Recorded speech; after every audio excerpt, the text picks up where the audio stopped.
कि एक बात इसराइल नहीं मान रहा। राष्ट्रपति बाइडेन और राष्ट्रपति पद के दोनों उम्मीदवार यह कहते नहीं थकते कि इसराइल को आत्मरक्षा का अधिकार है और इसी एक वाक्य में इसराइल को सब माफी दे देते हैं। कोई यह तो बता दे कि संयुक्त राष्ट्र की एजेंसी को बैन करने में कौन सी आत्मरक्षा शामिल है। संयुक्त राष्ट्र के महासचिव एंटोनियो गुटेरेस के इसराइल में घुसने पर प्रतिबंध लगाकर इसराइल ने कौन सी आत्मरक्षा की है। 28 अक्टूबर को इसराइल की संसद ने 2 कानून पास किए।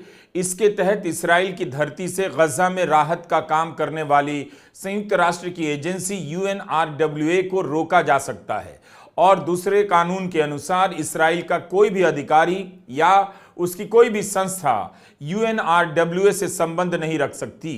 इसराइल के सांसद कह रहे हैं कि UNRWA मतलब हमास है। संयुक्त राष्ट्र की एजेंसी की तुलना हमास से की जा रही है। इस संयुक्त राष्ट्र में सुधार के नाम पर अपने लिए जगह मांगने वाले देश बता नहीं रहे कि अगर संयुक्त राष्ट्र की एजेंसी पर ही आतंक का आरोप लगाया जाएगा, उसे बैन किया जाएगा तो क्या बच जाएगा। बाकायदा कानून बना दिया है कि UNRWA को आतंकवादी घोषित किया जा सकता है। जैसे ही इसराइल का विदेश मंत्रालय संयुक्त राष्ट्र को इस कानून के बारे में अधिसूचित करेगा, उसके 60 से 90 दिनों के बाद यह प्रभाव में आ जाएगा।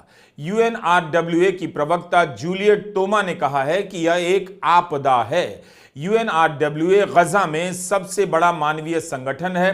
कौन इसका काम कर सकता है। यह शर्मनाक है कि संयुक्त राष्ट्र का एक सदस्य देश ही संयुक्त राष्ट्र की एक संस्था को खत्म करने की कोशिश कर रहा है, वो भी एक ऐसी संस्था जो गजा में मानवीय सहायता अभियान में सबसे अधिक योगदान दे रही है। ग्लोबल ऑर्डर की बात कर अखबारों का पन्ना भरने वाले नेताओं ने संयुक्त राष्ट्र की इस दुर्गति को लेकर क्या कहा है, आप पता कीजिए। अमेरिका ने इस घटना पर गंभीर चिंता जताई है।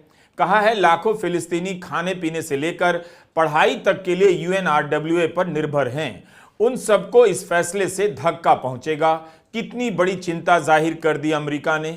Germany, France, Britain, Australia, Canada, Japan, दक्षिण कोरिया के विदेश मंत्रियों ने एक साझा बयान जारी किया है और इसराइल को चेताया है कि UNRWA पर प्रतिबंध लगाने के परिणाम बहुत विकराल होंगे।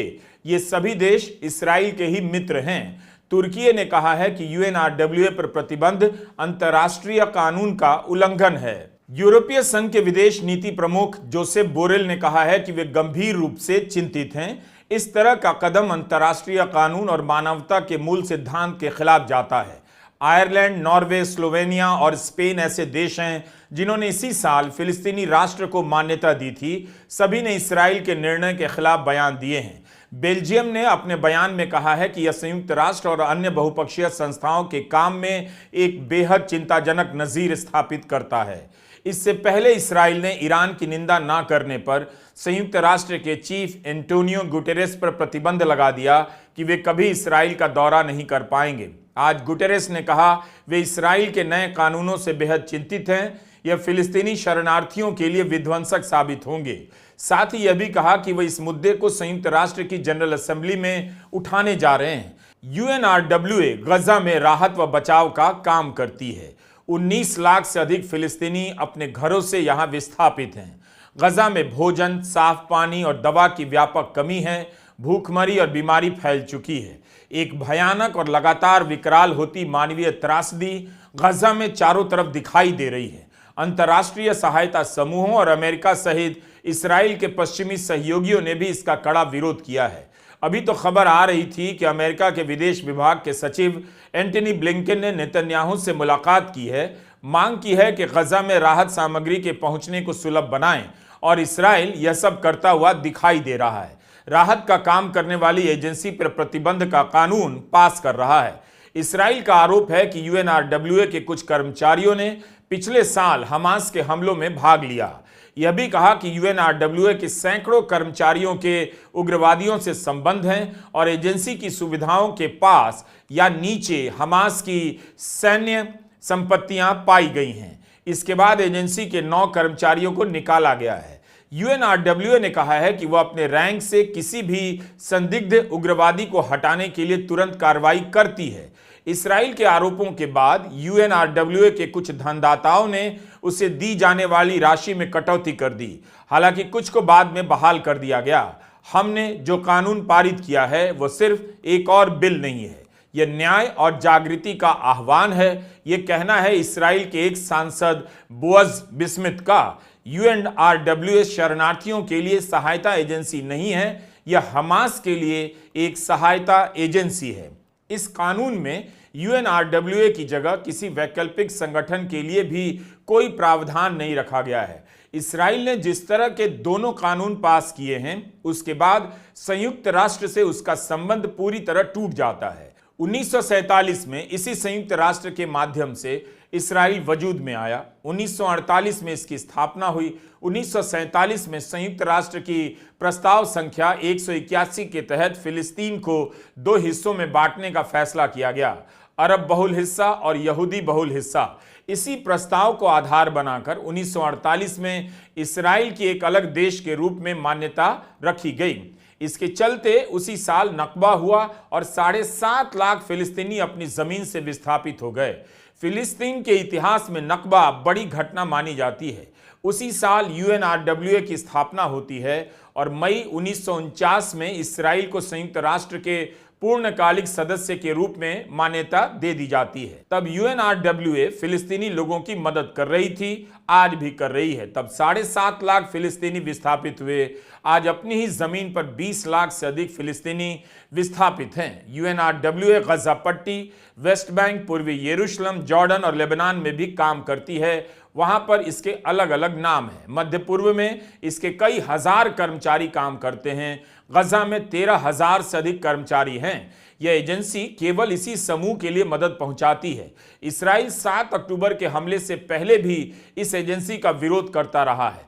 UNRWA का कहना है कि फिलिस्तीनी लोग शरणार्थी की परिभाषा में आते हैं, इस्राएल इसका विरोध करता है। उसका कहना है कि इन्हें इस जमीन पर वापस आने का कोई अधिकार नहीं जहां आज इस्राएल है। संयुक्त राष्ट्र के महासचिव एंटोनियो गुटेरेस ने इस्राएल के प्रधानमंत्री नेतन्याहू को पत्र भी लिखा कि UNRWA को प्रतिबंधित करने का कानून पास नहीं किया जाए।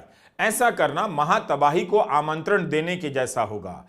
इसी साल जून में UNRWA के कमिश्नर जनरल फिलिप लेजारिनी ने UNRWA की वेबसाइट पर एक लेख लिखा जिसका शीर्षक था stop Israel's violent campaign against us, हमारे खिलाफ इस्राएल का हिंसक अभियान रोकिए। उन्होंने लिखा कि जिस वक्त मैं यह लिख रहा हूं UNRWA के 197 कर्मचारी गजा में मारे गए हैं। 190 से अधिक UNRWA की इमारतें तहस नहस हो चुकी हैं। UNRWA के स्कूल तबाह हो चुके हैं और कम से कम 520 फिलिस्तीनी शरणार्थी UNRWA के स्कूलों में मार दिए गए। लेजारिनी लिखते हैं कि UNRWA के लोगों को हर चेक पॉइंट पर परेशान और बेइज्जत किया जाता है। इस्राएली प्रदर्शनकारी लगातार उग्र होते जा रहे हैं। एक बार तो हमारे दफ्तर के बाहर आकर लेट द UN बर्न गाना गाया गया, पत्थर भी चलाए गए। इस्राएल ने UNRWA के 19 कर्मचारियों के खिलाफ आरोप लगाए जिनकी जांच हो रही है। इनमें से एक केस बंद कर दिया गया क्योंकि कोई सबूत नहीं मिला। क्या दुनिया ने UNRWA की अपील सुनी, कुछ किया, कुछ नहीं किया? क्या इस एजेंसी को रोककर इस्राएल यह सुनिश्चित करना चाहता है कि आखिरी वक्त में भी गजा के लोगों को पानी तक नसीब ना हो, दवा ना मिले?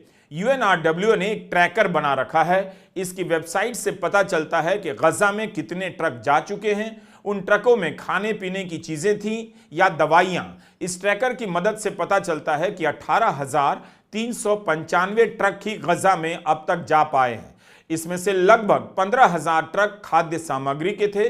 सिर्फ 300 ट्रक ही दवा और चिकित्सा लेकर जा पाए हैं। लगता है इस्राएल को यह सब पसंद नहीं। वो चाहता है कि गजा के लोगों को कुछ भी मदद ना मिले। UNRWA के प्रमुख लेजारिनी ने इन कानूनों के विरोध में आज ट्वीट किया है कि ये बिल फिलिस्तीनियों की पीड़ा को और बढ़ा देंगे, खास तौर पर गजा में जहां लोग 1 साल से भी ज्यादा समय से किसी दोजख से गुजर रहे हैं।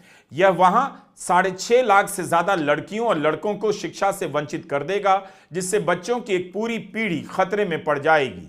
यह बिल फिलिस्तीनियों के लिए सामूहिक सजा से कम नहीं।